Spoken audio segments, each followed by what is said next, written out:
Hey, what's going on, guys? Game of the Year Reviews here. Oh, and by the way, Happy New Year. Now, with such a specific interval of time, my name is bound to be targeted. So after too many years of not doing this, here are my favorite games from 2015. No remakes or ports. I will never make that mistake again. I mean, what a year, from long-anticipated titles to the never-ending stream of delays, and of course, all the Star Wars ads. This has actually been an incredible year for gaming. Anyway, I think I'll start out by talking about the games I enjoyed playing this year, but also the ones that didn't quite make the cut to contend for my favorite games this year. Notice how I'm saying favorite instead of best? That's because everyone's favorite game this year will be different. Honestly, in my opinion, that's why everyone was so disappointed with the Smash 4 presentation. Everyone wanted their ballot vote to make it in, but of course there's no way that could happen. Anyway, after this, I'll be going over my top 5 favorite games released in 2015. Now, if I don't mention a game, I really am sorry. I only have so much time and money to experience all these games. Now, just because they aren't in this video doesn't mean I couldn't check them out or I didn't like them. Just something happened and they couldn't make it on this list. Alright, I think that about covers it. Let's go. To start us off, Dragon Ball Xenoverse. Possibly the best Dragon Ball game ever made. As a 3D fighter, everything is here. Cool combos, overwhelming attacks, and the best part? You can create your own fighter based off the different races from the Dragon Ball universe and completely customize everything about them.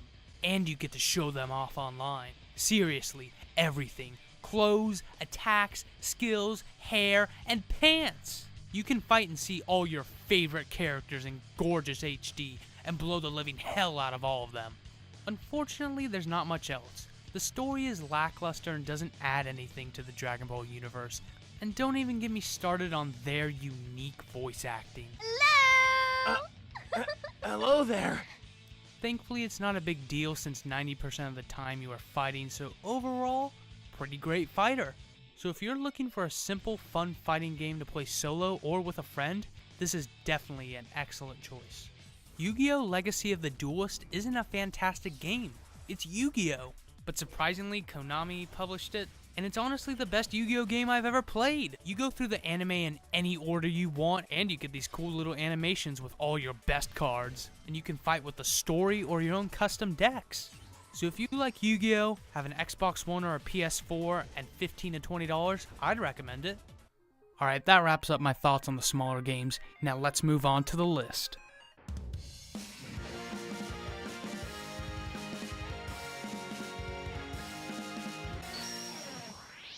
Rocket League is probably the best multiplayer game I played in 2015. The game gives you everything you need to succeed, and it's all on you and your team. I just imagine this game being pitched like, we need a game. Well, how about soccer with rocket-powered cars and anti-gravity walls? It doesn't sound like much on paper, but this idea was expertly executed. The controls are super tight, and the music is fun and upbeat, which matches its fast gameplay and crazy maneuvers.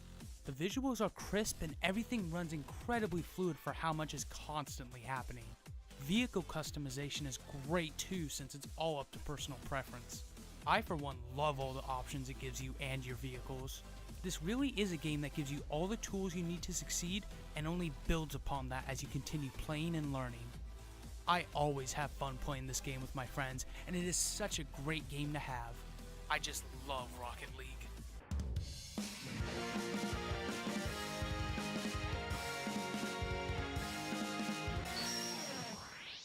Yoshi's Woolly World is honestly one of the best platformers I played last year. It's what we all wanted out of Yoshi's New Island, but on the Wii U. And we all know the Wii U needs all the help it can get. The story is fun and lighthearted, the visuals are soft and vibrant, and the music goes perfectly with the presentation and gameplay, just adding to the already stellar atmosphere. The Infinite Flutter is back, which adds a really fun element of how you want to approach obstacles in this game. You can try your luck and attempt to pass a massive gorge, or risk running into a bunch of bats and careening to your death. The multiplayer is also a ton of fun, as well as the amiibo support. Having Samus Yoshi is just too much fun. There are lots of badges and areas to explore, as well as some actually challenging bosses. It may not be the longest Nintendo platformer, but I think it works well for what it has to offer. It's not very often that I enjoy platformers with no action, but Yoshi has done it again.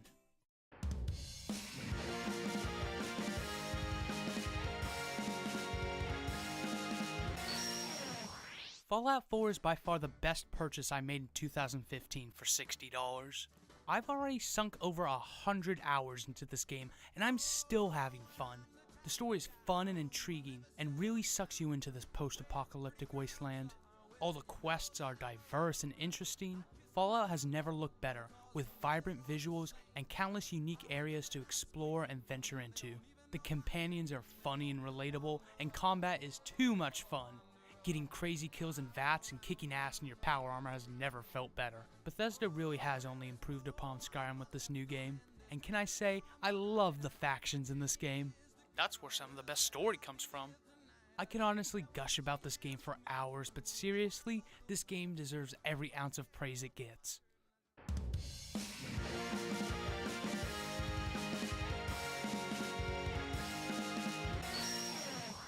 I got Metal Gear Solid 5 with my new computer, and let me say, wow. I really had no idea what to expect going into this game, but I have been blown away. This is actually my first Metal Gear game, but with my already existing knowledge of it, I was still able to get sucked into the world of Big Boss and everything that was happening. The story's really good in my eyes, at least. It kept me engaged and always wanting to see what was going to happen next. This is probably one of my favorite stealth games. With the new open world, you are given a nearly endless list of possibilities and options for how you want to complete a mission. The weapons are diverse, you have countless ways of taking out enemies, and some of the things you can do are just astonishing, really. Your companions are amazing as well. Having quiet scout and attack from far distances, and D-Dog slicing necks. And honestly, I find myself laughing at some of the things in this game more than I expected. It is sad to see such an industry titan fall the way it did, but I don't think I'd trade this swan song for another. I'm just kidding, where's my third chapter?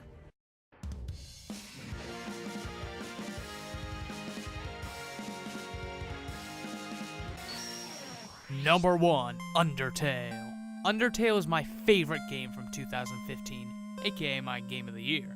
There's so much to praise and talk about that it's hard to know where to begin. It redefines the modern RPG by providing a wide array of interesting, unique, and humorous characters that you actually care about. It sucks you in and never lets go. The overworld is vast and expansive, and there's always something new and exciting waiting for you around the corner, something many RPGs nowadays lack. The soundtrack is absolutely astonishing. There are over 100 tracks of pure bliss that complement everything about the game, and it even has some headbangers in there. This might be one of my favorite ambient soundtracks ever, even rivaling that of Ocarina of Time. When people say play the game for yourself, they're not kidding. This is truly an experience that should be nurtured and enjoyed. I am so glad that I was able to avoid spoilers for my first playthrough, because the ending was one of the most rewarding and satisfying experiences I've ever had playing a video game.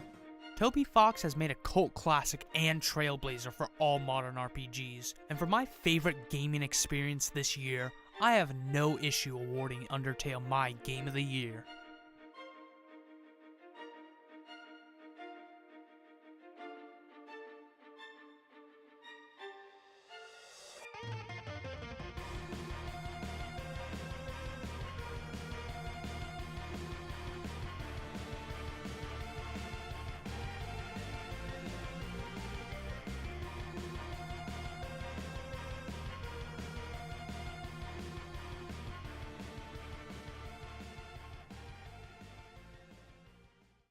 There it is, my list on 2015. There were a lot of ups and downs, but overall I really enjoyed this year in gaming.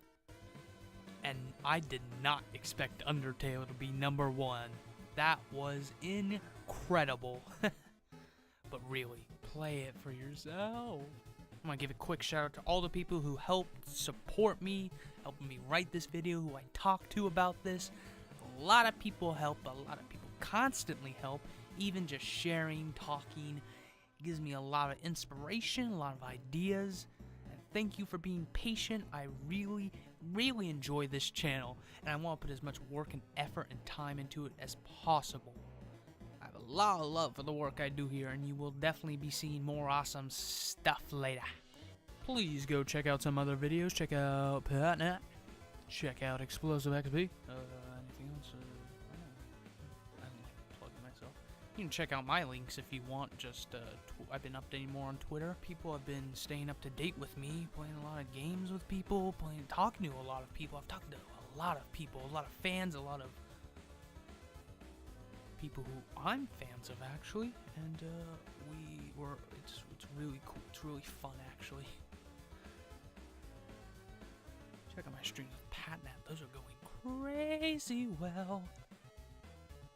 Game of the Year Reviews signing off.